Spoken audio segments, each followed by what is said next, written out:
చంద్రుడు శంఖం పూరించనే రాముని తీరు శ్రీరాముని తీరు అచల్ సమరం చేద్దామంటూ సైన్యం కదిలొచ్చనే హనుమంతుల తీరు ఇది ఆంధ్రుల పోరు ఒక యుద్ధం పుట్టింది సీమాంధ్రుల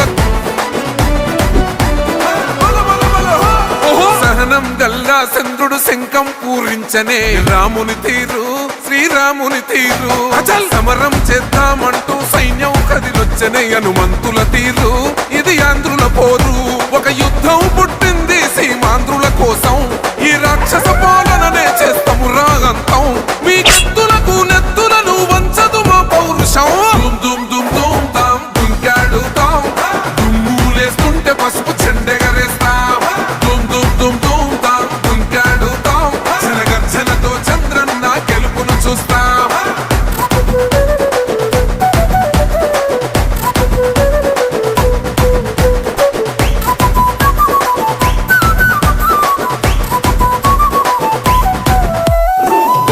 కోసిన కత్తులు లేవా సాక్ష్యం విలవిలలాడుతూ పోయింది రమా ప్రాణం నేలన తడిసిన నెత్తుర తిలకం దిద్దా ఎవడొస్తడ రండిర ఇక మేం అస్సలు తగ్గం మీ రౌడి జానికి మో పౌరుషానికి మొదలైనద యుద్ధం గెలుపెవడద చూద్దాం ఓహో దుమ్ దుమ్ దుమ్ దుమ్ దుమ్ దుమ్ దుమ్ దుమ్ దుమ్ దుమ్ తాం దుంకాడుతాం దుమ్ములేస్తుంటే పసుపు చెండెగరేస్తాం దుమ్ దుమ్ దుమ్ దుమ్ తాం దుంకాడుతాం జనగర్జనతో చంద్రన్న గెలుపును చూస్తాం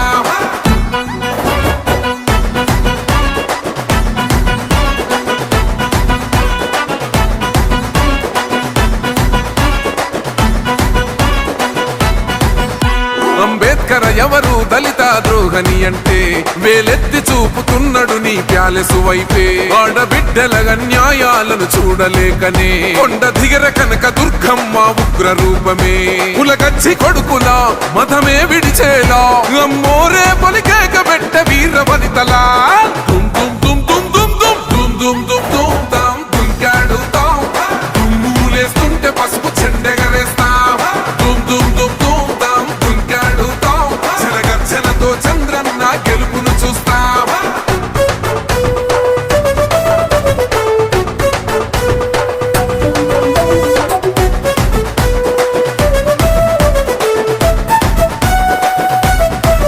రైతు కన్నీళ్లత తడుస్తున్నది కథ పొలము యాడున్నదయ్యను గట్టిన పోలావరము గడప గడప పెరుగుతున్నదిగా గంజాయి వనము పేద ప్రాణం తీస్తున్నది నీ మద్యపానము నీ దొంగ పాలన పొంద పెట్టగా ప్రతి ఆంధ్రుడు కదిలిండు నిన్ను తరిమి కొట్టగా దుమ్ దుమ్ దుమ్ దుమ్ దుమ్ దుమ్ దుమ్ దుమ్ దుమ్ తాం దుంకాడుతాం దుమ్ములేస్తుంటే పసుపు చెండెగరేస్తాం దుమ్ దుమ్ దుమ్ దుమ్ తాం దుంకాడుతాం జనగర్జనతో చంద్రన్న గెలుపును చూస్తాం టిప్పిరి టిప్పిరి టిప్పటి పా టిప్పిరి టిప్పిరి టిప్పిరి హో టిప్పిరి టిప్పిరి టిప్పటి పా బల బల బల బల బల బల హో చంద్రుడా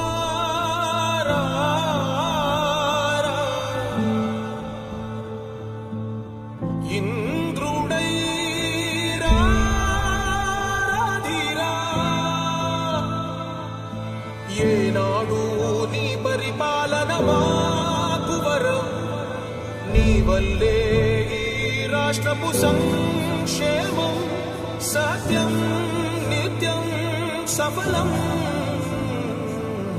జనగణ మంగళదాయకుడా ఘనమగు చరితల నాయకుడా పలుతరములు మము పరిపాలించర స్వామికుడా నవయుగ మేధో సైనికుడా సమయము తెలియని సేవకుడా యువ నవ్యాంధ్రకు ప్రగతిని చూపర సాధకుడా వైతాళికుడా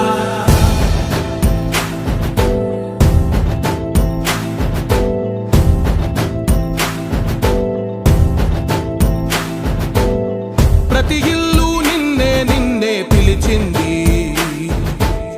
ప్రతి గడప నీకే స్వాగతమంటోంది ప్రతి మనసు నువ్వే గెలవాలంటోంది పెద్ద కొడుకు నీవై తోడున్నావు చాలు జరుగుతుంది మాకు మేలు మేలు ఇంటి పెద్ద నీవై నిలిచి ఉంటే చాలు విలిసి పోవ రాష్ట్రమంతటా శాంతి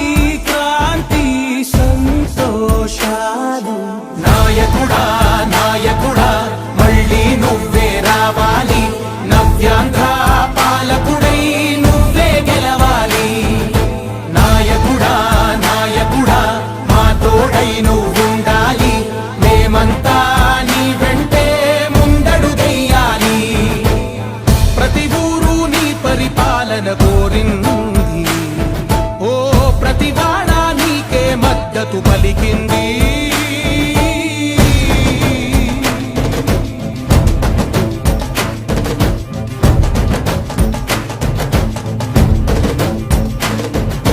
విధి లేక ఏ నిధి లేక విడిగా కదిలిన రాష్ట్రాన్ని శూన్యం నుంచి సౌభాగ్యానికి నువ్వే మార్చావు.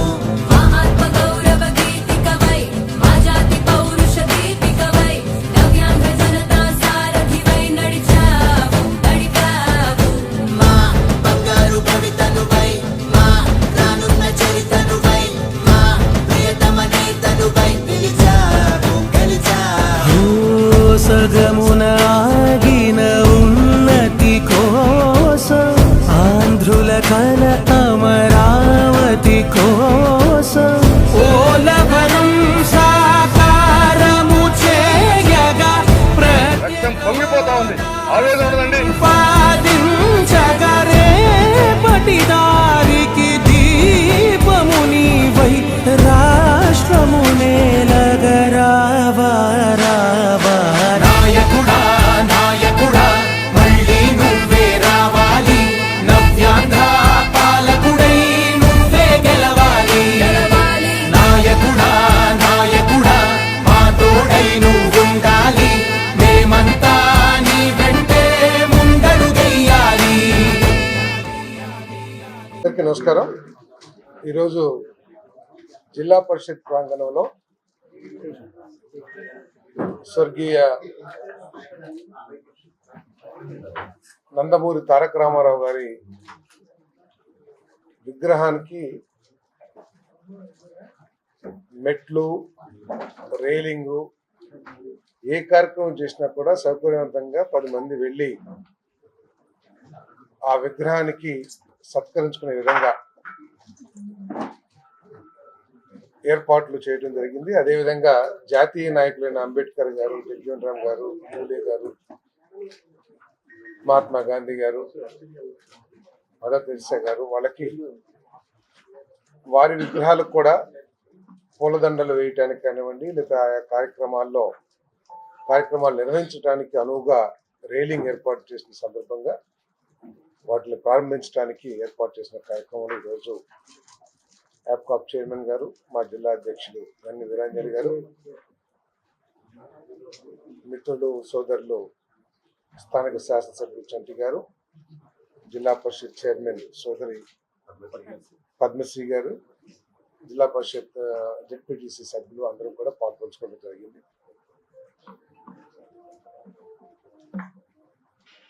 మరి మారుతున్న పరిస్థితుల్లో, ఎందుకంటే సాంప్రదాయ రాజకీయాలకి, గౌరవప్రదమైన రాజకీయాలకి విఘాతం కలిగే విధంగా భాషాజాలం, భావజాలాన్ని వ్యాప్తింపజేయటానికి కొన్ని రాజకీయ పార్టీలు, కొంతమంది రాజకీయ నాయకులు ప్రయత్నం చేస్తున్న పరిస్థితుల్లో దేశానికి ఒక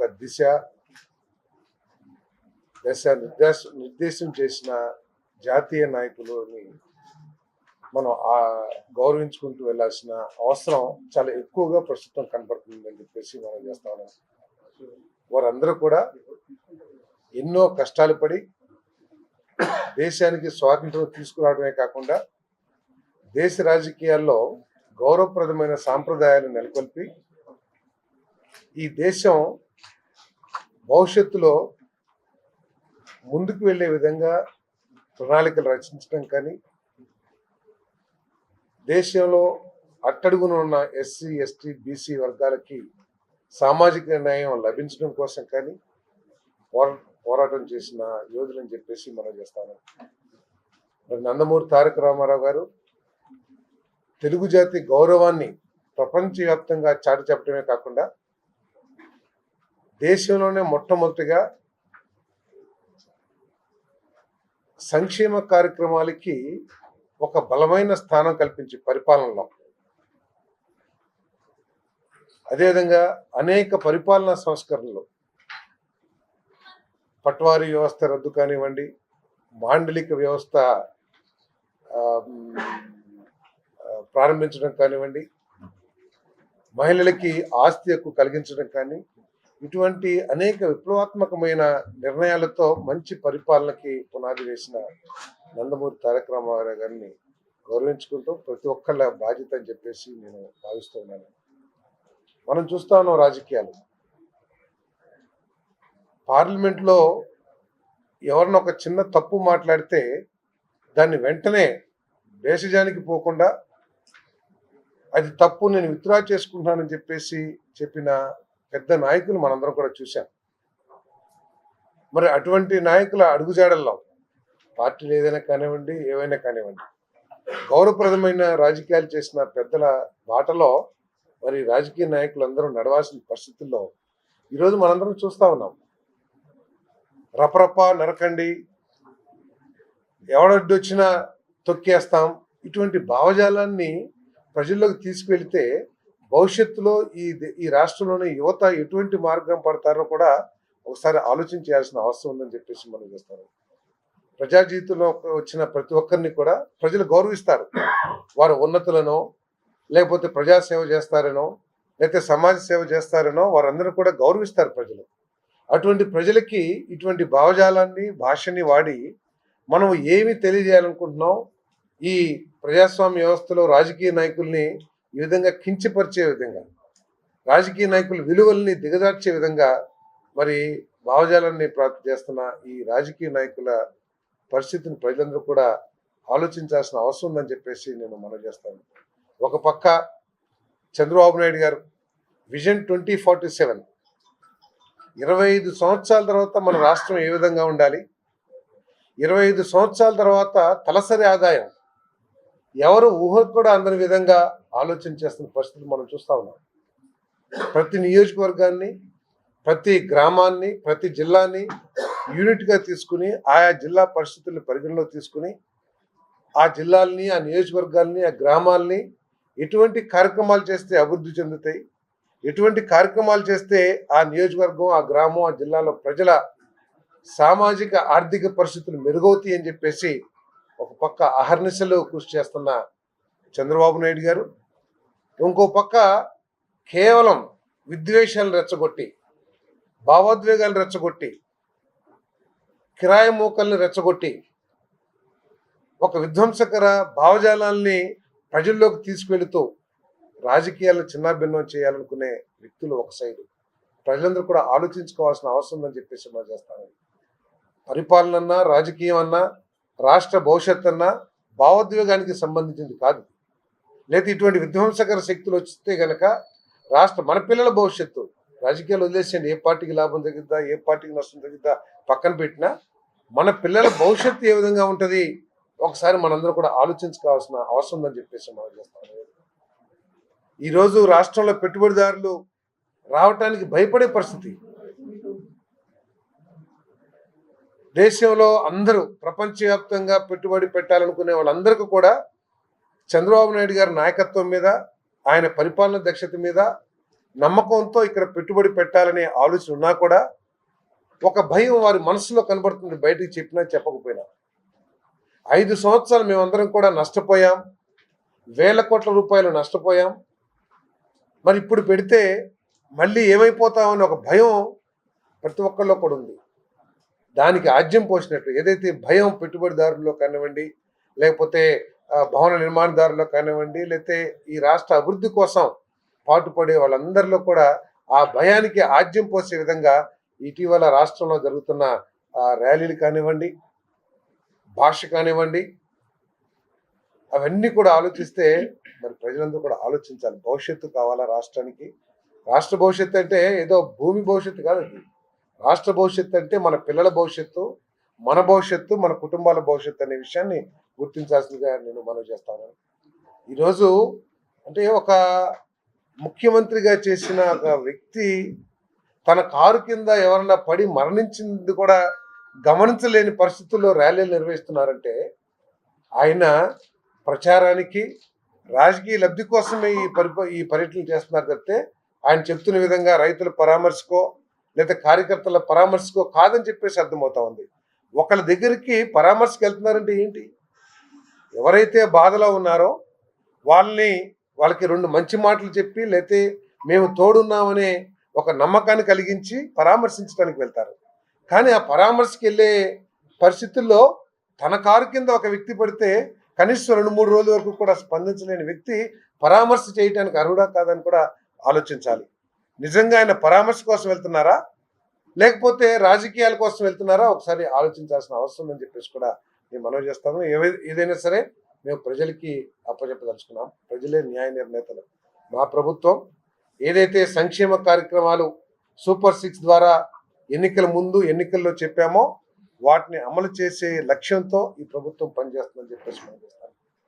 ఈ సంక్షేమ కార్యక్రమాలు ఏ ప్రభుత్వం ఉన్నా కూడా సంక్షేమ కార్యక్రమాలు చేయాలంటే అప్పు చేసి సంక్షేమ కార్యక్రమాలు చేయటం కంటే కూడా రాష్ట్ర ఆదాయాన్ని పెంచి 10 కాలాల పాటు లేకపోతే ప్రజలకు అవసరం ఉన్నంత కాలం కూడా సంక్షేమ కార్యక్రమాలను అమలు చేయగలిగిన స్థితికి రాష్ట్ర ప్రభుత్వాలు చేరాల్సిన అవసరం ఉంది. సో దాంట్లో భాగంగానే సంక్షేమ కార్యక్రమాలు అమలు చేస్తూ ఇంకో పక్క పారిశ్రామిక అభివృద్ధి కానివ్వండి, మరి సర్వీస్ సెక్టర్ కానివ్వండి, టూరిజం కానివ్వండి, వీటన్నిటిని అభివృద్ధి చేసుకుంటూ మన వ్యవసాయ రంగాన్ని కానివ్వండి అభివృద్ధి చేసుకుంటూ మరి ఈ ప్రభుత్వం ముందుకెళ్తుందని చెప్పేసి ఈ సందర్భంగా నేను తెలియజేస్తాను. అంతేకాకుండా మనం చూశారు మీరంతా కూడా ఏదో ఆర్భాటంగా ప్రజల్ని సమీకరించి మేము ఇంత ఈ బలవంతులం అని చెప్పే భావజాలాన్ని ప్రకటించే కంటే కూడా ఈ రాష్ట్రాన్ని ఏ విధంగా ముందుకు తీసుకెళ్లాలి. ఏ రాజకీయ పార్టీ అయినా సరే మీరు గతంలో కూడా చూసుంటారు.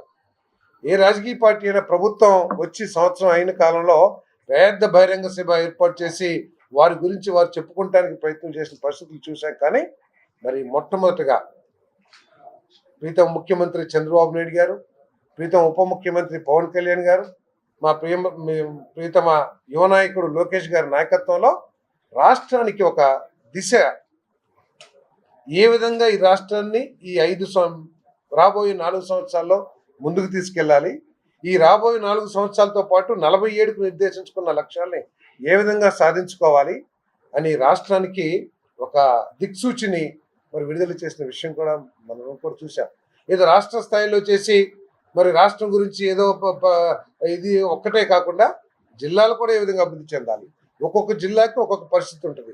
ఒక్కొక్క జిల్లాలో ఒక్కొక్క వ్యవసాయ పరిస్థితులు కానివ్వండి, లేదా సామాజిక పరిస్థితులు కానివ్వండి, లేదా అక్కడ పారిశ్రామిక పరిస్థితులు కానీ ఉంటాయి.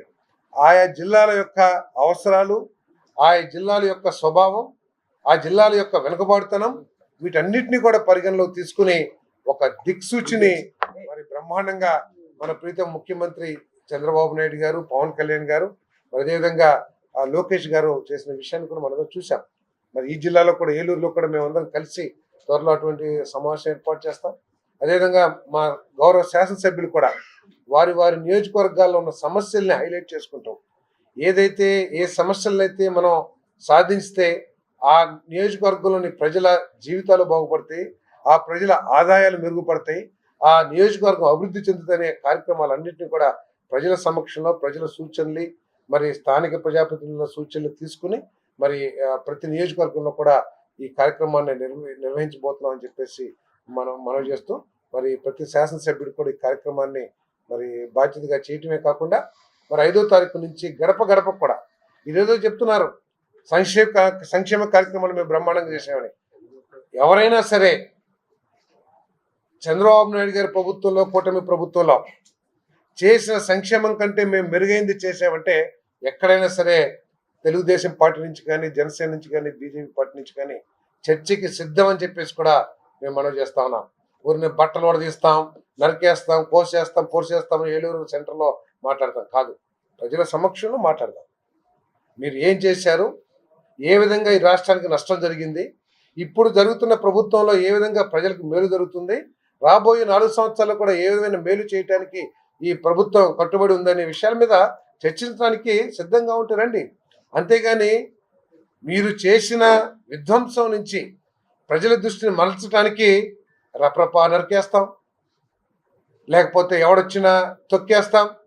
సరే, చిన్న చిన్న నాయకులు, వాళ్ళకి అవగాహన లేని రౌడీలు లేకపోతే రౌడీ షీటర్లు మాట్లాడారంటే అనుకోవచ్చు.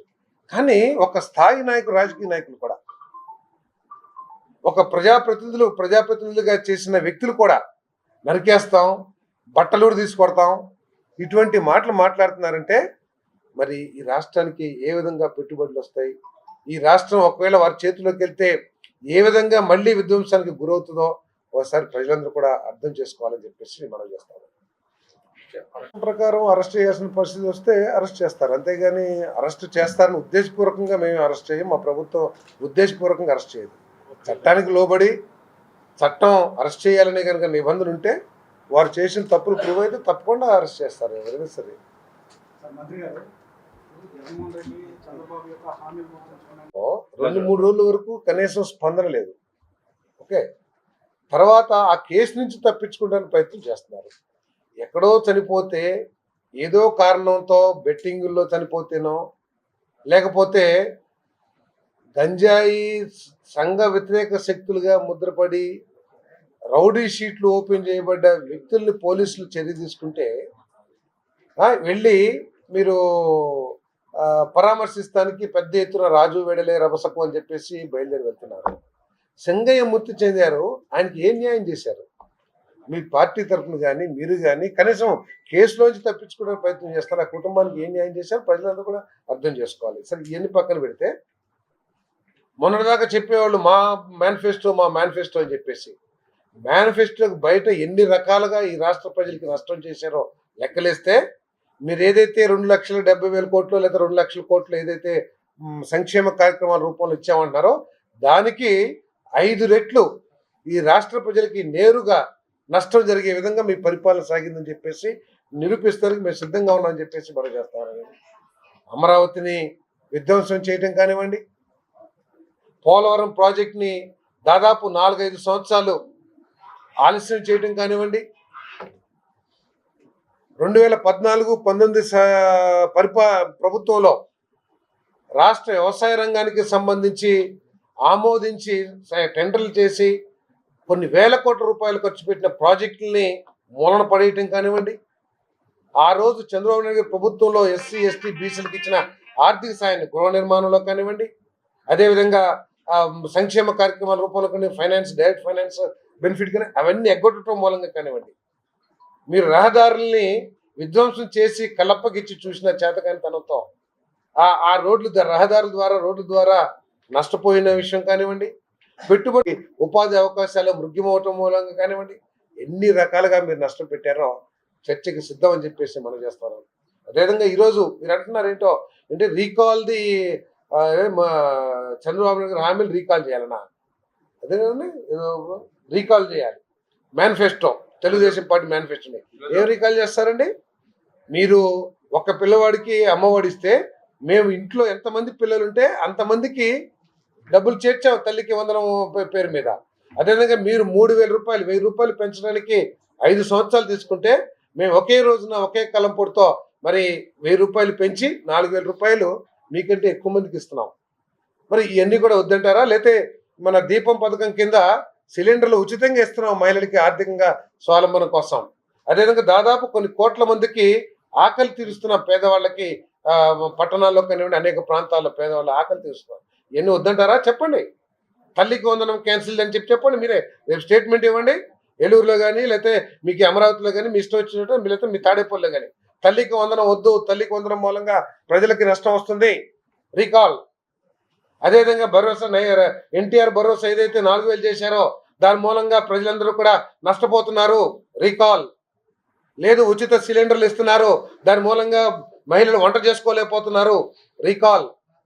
అదేవిధంగా కొన్ని లక్షల కోట్ల మందికి భోజనాలు పెడుతున్నారు, వారి పొట్ట నింపేస్తున్నారు, ఖాళీగా పెట్టాలి, రీకాల్. అన్నకేంటి రీకాల్.